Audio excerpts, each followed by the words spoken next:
there's multiple things. One is certainly equity ownership. I don't think it necessarily if somebody is not necessarily of that mentality coming in, then giving them share options in the company won't necessarily change that.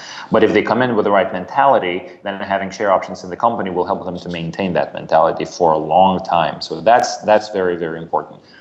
Then you mentioned delegation. It's a good point. There's a big difference between delegation and abdication.